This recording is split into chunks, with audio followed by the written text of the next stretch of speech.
So I've recently developed an interest in film photography spurred by this video made by Corridor Crew. After seeing that video, I happened to come across this camera in the depths of my house's storage. Like this.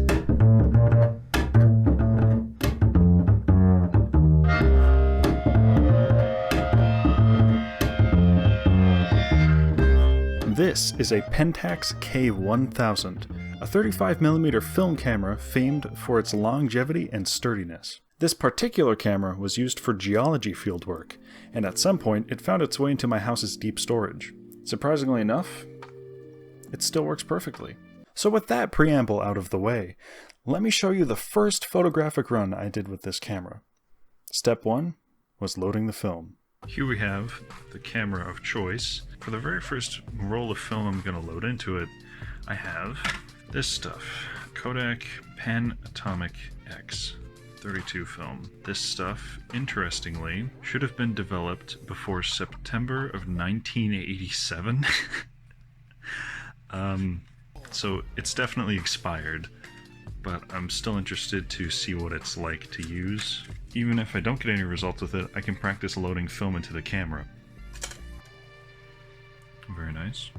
According to a single video that I watched on how to do this, place it right here, push down this thing that I pushed up, that secures the film, and then you want to pull the film out, insert this long piece into this slot.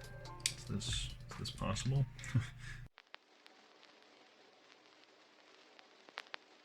It's in.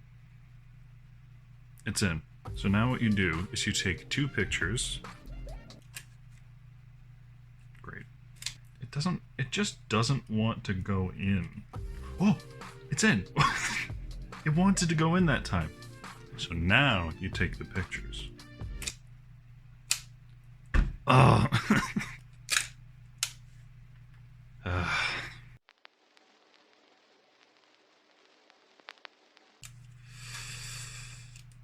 Oh.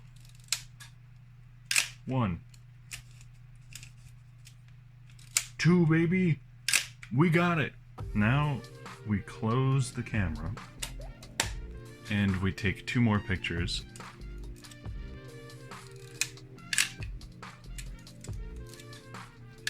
Ladies and gentlemen, that is a loaded film camera.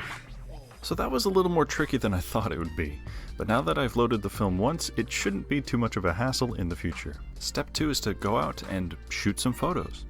A day after I loaded the film into the camera, my family went to the beach to have a fire and to cook up a nice seaside supper. To me, that sounded like the perfect excuse to get some shots, so I did just that. The camera actually malfunctioned while I was at the beach. Sometimes the shutter would just stay open after I released it. I ended up wasting a lot of film trying to fix this issue, so I only really got about 12 pictures from my first run. Once back home, I took a few more shots and then proceeded to step 3, removing the film from the camera. I actually forgot to record the process for my first run, so you'll just have to trust me when I say I was successful in pulling out the roll of film and putting it back into the canister it came with, making sure to label it. Now all that's left is step 4, developing the film. All I need now is to get some chemicals to do it.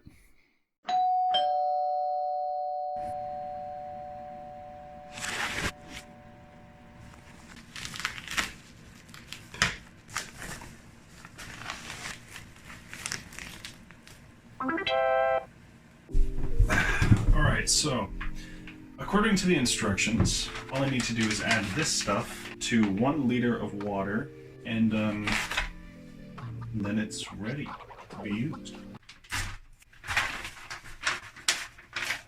A bag within a bag. Oh, we have part A and part B. Ooh, I don't like the look of that. Ooh, the hell? Okay, so part A is like cocaine, right? Part B is crystal meth.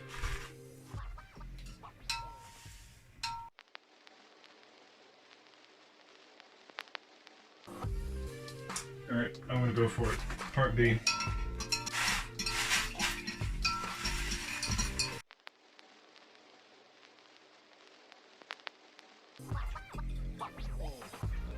1,000. I guess we're ready to pour it into the bottle. Now let's just hope that the lip of this bottle, or this measuring cup, is good. Oh fuck, it's not good.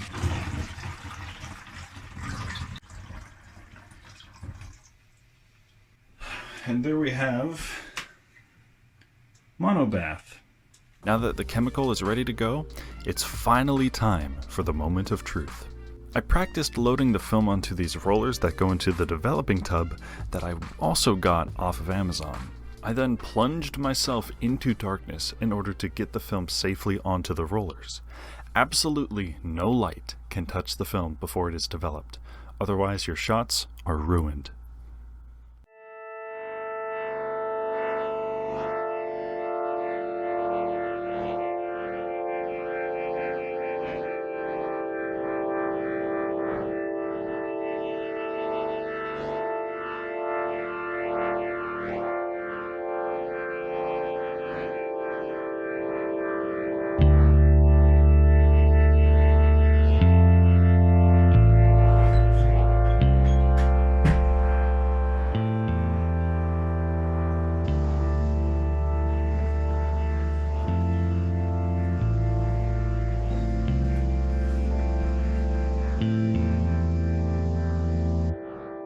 Success.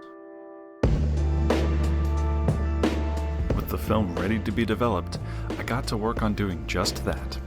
A friendly reminder, this film is 34 years expired, so I was at best cautiously optimistic about getting results from the film. Alright, we are ready to go. Again, 6 minutes worth of developing time.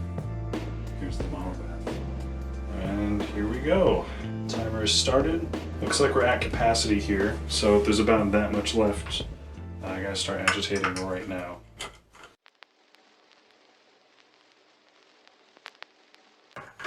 And there we go. 6 minutes is up.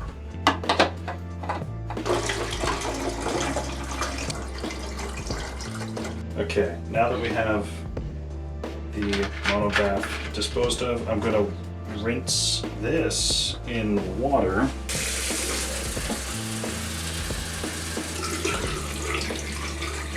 Ladies and gentlemen, it's time for the moment of truth. Is there going to be a result? I'm nervous. It changed the look of the film, that's for sure. Ooh. Oh, yo, I can see stuff! Oh god. Wow. Okay. Huh. So something went wrong in this process. There are images. I can see pictures just barely. So that's of the fire. I remember that. The very last picture is a self-portrait I took in the mirror. It looks very ghostly. First picture I took was of the cliffs by the beach, but most of the pictures appeared to be mostly like nothing at all. I mean, for 30-something years expired film, I'm not complaining about this result. The fact that I got an image, I think is a good thing. And I'm really happy about it.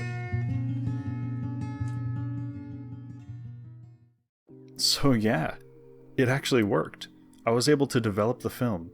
Now again, I'd like to point out how little contrast there is in these pictures. I think this is just because the development time is too low, so I decided to load a second roll of expired film into the camera, and on a sunny day I went out and took shots of the world around me. And this time around, I did record myself removing the film from the camera. I'm about to open up the developed film from my cabin trip, so let's take a look.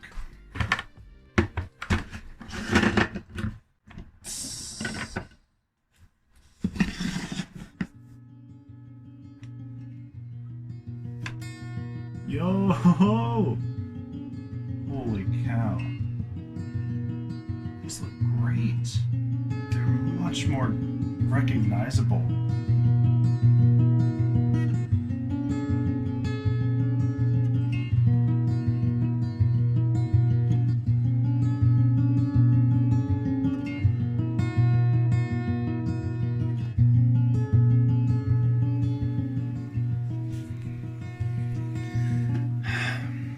You know, when you take a picture with your phone or a DSLR, those images are automatically captured in a digital format, and from there, they can be copied again and again and again until the original image is completely lost in a sea of copies. But with film photography, there's only one definitive image that actually exists. These photo negatives are one of a kind, and that makes them special.